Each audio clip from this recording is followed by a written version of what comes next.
Here we go. Episode 98 uploaded and coming at you here. As we get into the weekend on Horse Race Bets, you know we're always looking forward to the weekend because the racing just a little bit better. And I think there's a really great card coming up. We told you about stakes races coming up from Churchill Downs this weekend. Of course, you got the Ohio Derby at Thistledown coming up as well. But also on Saturday, Laurel Park. Look at Laurel Park. They've got a couple of restricted stakes on the turf course that I think are really intriguing, and there's a lot of value in there. Let's take a look and get started with the first of those two restricted stakes. The first one is going to be race number 6, Laurel Park, on Saturday. It's the $100,000 Ben's Cat Stakes. 6 furlongs on the turf course. Man, this is a really interesting field. We've already had a change. Okay, as you look at this field of obviously 16 horses are entered into this. The 2, King Covey, has already been declared a scratch. That was about 2 or 3 days ago. So that means the number 11 to the outside that has a little bit of speed, SS Sinatra, draws into the race, and then we'll find out later on Saturday if there are any more scratches or any more horses able to make it into the body of the field. If it stays the way it is now, that means I am going to play a particular angle. And here's the angle that I talk about. So in these races, and you'll look at these past performances and you'll see, 6 furlongs is your distance. For whatever reason, these horses in this race never run 6 furlongs. They always run 5 and 5.5 furlongs. Or we have some route horses in here turning back in distance. So now you're trying to find out which of these runners is going to be able to adjust or adapt to the new distance. Hey, if you can sprint going 5 furlongs, that's not even close to going 6 furlongs. And if you're closing, going 5.5 furlongs, you'd like to think, oh yeah, going 6 furlongs are going to be even better. Nope, that's not how that works either. So you have to find a runner that's got the right pedigree and running style to handle the stretch out. So first, I feel like there's speed in the race. The 3, Cinetic, has speed. You know, Great Idea is a horse ridden by Horatio Caramanos, does a great job. Doesn't have early speed. He's a closer. I just don't know if he's good enough to get past these runners here. Tidewater, runner that has like pressing or stalking speed, actually tried to steal this one last year. So you have like 6 runners from last year's running of the Ben's Cat. They're back again. Tidewater almost stole it last year. Had to Have him is a runner also in the mix, was closing in that race last year. Now, Hunter Joe, the 7, this is a horse that mainly kind of routes on the turf course, and they might be able to turn back. A lot of times you'll see horses who route on the turf, you see them turn back, and they're really able to kind of use that stamina and that early speed they may have to put themselves in good position, and then because they've been going further, they've got that kick to get on through. The 8 in here is another horse that's got some early speed, Determined Kingdom, and they can use it if they want to. When I Get to Heaven also is a runner that has good tracking speed, won this race last year and had to tussle all the way in the stretch as they were able to beat Tidewater and Great Tide. So then you get to the horse to the outside, the 10 horse. And the 10 horse is Tall Order, and that's where we're going to go. Okay, so Tall Order is a runner that I believe is going to be able to handle the 6 furlongs. That was the big question I posed at the beginning of this, right? So first off, take a look at what happened the last 2 times going 5.5 and 5 furlongs. You see they're able to win going 5.5 furlongs and then didn't quite get the proper setup going 5 furlongs last time out. We're not going to worry about that. But what I'm looking at is that 3 starts back going 6.5 at Turfway Park. And if you go back and watch the race, you'll see, yeah, they finished 7th, 4 lengths back. But they were like 6.5, 11 lengths back to begin with. Had a little trouble getting out of the gate. Once they got clear, they made a nice move. I feel like the 6 furlongs might hit him right between the eyes. He's got great closing speed. He will handle the 6 furlongs, and there's no doubt he's value at 15 to 1. I like it. I like it a lot. And it's mainly because we've got all these runners coming back from this race from last year. But I just don't know how they're going to be able to hold off a runner like this. That's got a really nice closing kick, especially going 6 and 6.5 furlongs. You're getting value because you're not quite sure what Tall Order is going to do. And I'm totally fine taking that chance. I think he's going to be right there. All right, then the second of these two restricted stakes going 6 furlongs on the turf is going to be race number 8. That's going to be the $100,000 Jameela Stakes. Same thing, like I said on Saturday at Laurel. Same thing, 6 furlongs over the turf course. And we also have the same problem with this field of runners. There are not a lot of runners who like the 6 furlongs. Now, there is a runner to the inside, the favorite. Alabreve is a horse that is really good from off the pace and is coming back off the layoff. Hasn't run since November of last year, but a horse that when you look at their PPs, they consistently run well fresh. Okay, but I'm still going against that horse because I've decided that you've got some pace in here, right? 5 wants to go, 7 wants to go, 9 wants to go. Maybe others might get in the mix, but I think the horse with a great stalking style that's going to be in really, I think, the perfect spot is going to be the number 2. Hollywood Walk. Michael Sanchez getting back aboard again. They were together last time out, first off the layoff. They needed that race last time out. They ran 6 furlongs, and this was at the Belmont meet at Aqueduct back on May the 4th. And it was not a bad performance, a field of 6. They were 3rd. They just needed a little bit better setup. Well, they've got great tracking and stalking speed, which I think they're going to be able to use in this particular race. Because you've got that favorite to the inside who's going to be closing. And then you've got a little bit of pace in runners. The 5 Basarati is probably controlling speed, but I don't trust the horse to hold that speed going 6 furlongs. And then you've got runners like Life, Love, and Laughter, who's turning back in distance. Might be interesting, the 6, but I don't know if they're going to be able to get the 6 furlongs. The 7 Moonlit Kiss is more speed. The 8 Juniper Juice, another runner turning back in distance, will be trying to close. And then Gift of Gab is a runner to the outside that actually has some speed, and they'll probably try and use it again. But the fact that Hollywood Walk has the ability to track and kind of stalk, it doesn't matter who gets the lead. And I think we'll get every bit of that 9-2. We might get 7-2.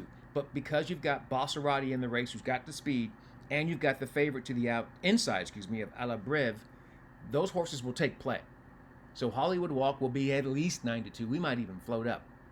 And runners in this race don't have a lot of experience going 6 furlongs. I told you that's the problem with these 2 races. Now, the favorite to the inside was able to win going 6 furlongs when they won this race last year. But Hollywood Walk is the only runner that has like extensive experience. He's had 4 starts at 6 furlongs. I know he hasn't won just yet, but he's been in the money 3 times in those 4 starts. So that indicates to me that the distance is not a problem. He'll get the perfect setup. He'll be in the right spot. We'll get our $11.80 back. Woohoo! Easy breezy. Lemon squeezy. All right? That's what's coming up on Saturday. But we got to get the money today. Man, we're having this thing like twice this week. Our play of the day at 15 and 17 to 1. Both running second. We're like, no, we don't want that. We don't want that at all. So we're going to go with 2 turf play of the days. We're going to go to Woodbine, and then we're going to go to Belmont at Aqueduct. Woodbine always has super competitive racing, whether it's on the synthetic, but especially on the turf course. And they've got a nice one coming up in the form of race number 8 on the card. Take a look at your contenders getting set to go 1 mile on the turf. One of the runners is already scratched out, so now we have a field of 9. And, you know, this has got a little bit of everything in this field. This is a really good race here on this Friday to get you going at Woodbine and get our play of the day home. It's going to be the last race on the card there. And like I said, they did have 1 scratch. The 4 had to be removed from the field. You know, in this particular race, there's some speed, but then there's also a horse that I think it's going to set up beautifully for the horse. And I like the way the horse responds in the stretch. Talking about the 7. The 7 is Cabernado. Morning line 7-2. And this horse is just a fighting horse. So I'm going to get you to see what happened with this runner. So last time out, they were in a really nice race. And it was on the synthetic, okay? They were closing, and they pretty much got pinched by 2 horses in the stretch. A horse to the inside was lugging out. The horse to the outside, the horse that was the unofficial winner, was lugging in. So throughout the entire length, maybe the last half of the stretch, they're being pinched, and then the 2 comes over, right? But the thing about that is being pinched from inside and outside, the horse never stopped fighting. He just kept on driving and driving in between those two. And then when they actually disqualified the unofficial winner, that's why Cabernet was your winner. But he put himself in position to be the winner because he fought. And I was like, you know what? If you have that trouble coming in the stretch and you still fight through, I like a horse like that. Plus, we're going a mile on the turf course, and Cabernet won at the track and the distance just last year and has the best closing kick of any runner in the field. We're not going to get 7-2. We'll probably be lucky to get 5-2, but I'll take that on this runner. I think he's that good. I think he's that much of a, not sure bet at all, but I think he's got the advantage, and if we can get 5-2, that's great. So Cabernet, race number 8 at Woodbine, the number 7 horse.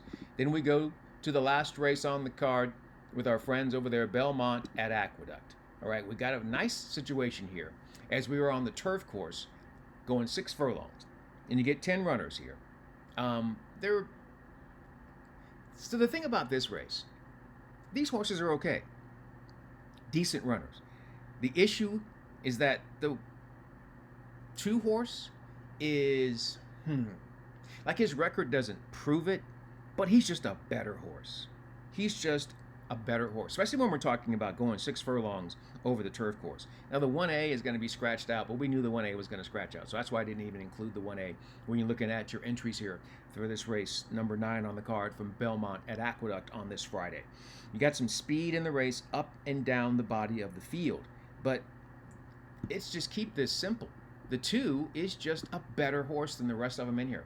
Linerite or Linerite, I don't know how they say the damn name, but I know that this horse loves to close at 6 furlongs. Now the problem is he doesn't necessarily like to win, but he's always in the mix. And I feel like as long as you're in the mix, I can count on you and you're going to be in a good spot. So he's going to be making a move. He's 3rd off the layoff now for David Donk. Yeah, he did win last time out. But looking at his overall record, he's 2 for 24. But he's been in the money 18 times in 24 starts. That's good news, and that's bad news, right? Good news is he's always competitive. Bad news is he's finding ways to not win. But I think he's going to win in spite of himself. He's simply the best horse here in this race. And look who jumps aboard. It's Junior's year. Junior Alvarado with the pickup mount here, and he'll jump aboard and give him a nice trip. He might have him a little bit closer so he doesn't have so much work to do in the stretch, and that could help big time. So the 2, 9-2, to be honest with you, I would be surprised if we get that 9-2. I feel like we'll be closer to 5-2. And the only reason why we'll get 5-2, the horse is the best horse in the field, but because he doesn't like to win, there'll be some players that won't mess with him. So that's what we'll get our 5-2, maybe even 7-2 when it's all said and done. And I'll take that. I'll take it all day. I would rather our 15-1 plays not run second all week, but okay, let's turn it around here and get it going. Don't forget, we talked about the Ben's Cat and the Jameela coming up on Saturday at Laurel Park. We've got value plays there. You know, it looks like our value play that we really, really like in the Ohio Derby is going to be removed. That's Curvino. So Curvino was entered to run on Friday. I'm waiting for them to scratch the horse. I'm like, what are you doing in this race on Friday? You're supposed to be my price play in the Ohio Derby, sons of bees. So whatever happens there, happens there. All right. And then, of course, we still like the horse coming up in the Chicago Stakes, the Grade 2 at Churchill Downs on Saturday. We love My Main Squeeze, Luis Saez. I think it's the number 2 runner in that race. All right. That's going to do it to set you up for what's coming up Friday and throughout the weekend. You know how we do. I got stuff to do. Gone for the weekend. We'll be back here on Monday or Tuesday, recapping all of the big winners, and then we'll pick it up from there. All right, that'll do it for episode number 98. In the meantime, in between time, and until next time, we'll see you here on Horse Race Bets. Good luck and enjoy whatever you're into.